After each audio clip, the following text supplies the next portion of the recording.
భారత్ అలాగే శ్రీలంక జట్ల మధ్య జరిగిన 3 టీ20ల మ్యాచ్‌లో 3 టీ20లను కూడా క్లీన్ స్వీప్ చేసి పడేసింది.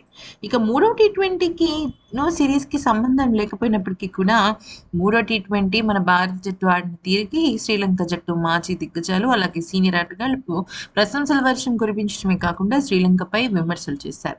అయితే దశించనుగా వ్యాఖ్యానిస్తూ ఏమన్నాడంటే శ్రీలంక జట్టు ఆల్‌రౌండ్ ప్రదర్శన అస్సలంటే అసలు సంతృప్తికరంగా లేదు.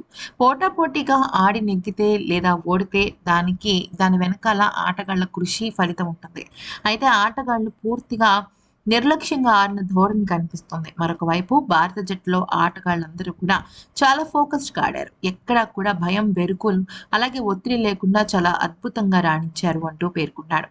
ఇక మహిళా జయవర్ధని మాట్లాడుతూ ఆహ్, భారత జట్టు ఆటగాళ్ళలో కొంతమంది యువ ఆటగాళ్ళు భవిష్యత్తులో చక్రం తిప్పుతారని చెప్పటంలో ఎటువంటి సందేహం లేదు.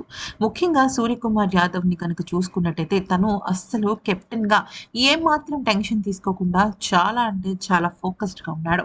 ఒక కెప్టెన్‌గా సూర్యకుమార్ యాదవ్‌కి ఇదొక మైలురాయి అని చెప్పొచ్చు అంటూ మహిళా జయవర్ధని పేర్కొన్నాడు. అంతేకాకుండా రాబోయే కాలంలో భారత జట్టు అత్యద్భుతమైన టీ20గా మారబోతుందని అన్నాడు. ఇక డిసెల్వా పేర్కొంటూ శ్రీలంక జట్టు ఇప్పటికైనా తమ తప్పులను తెలుసుకొని ఎక్కడైతే వీక్‌గా ఉందో వాటిని సరిదిద్దుకుని ముందుకు సాగితే ఖచ్చితంగా శ్రీలంక జట్టు రాణిస్తుందని పేర్కొన్నాడు.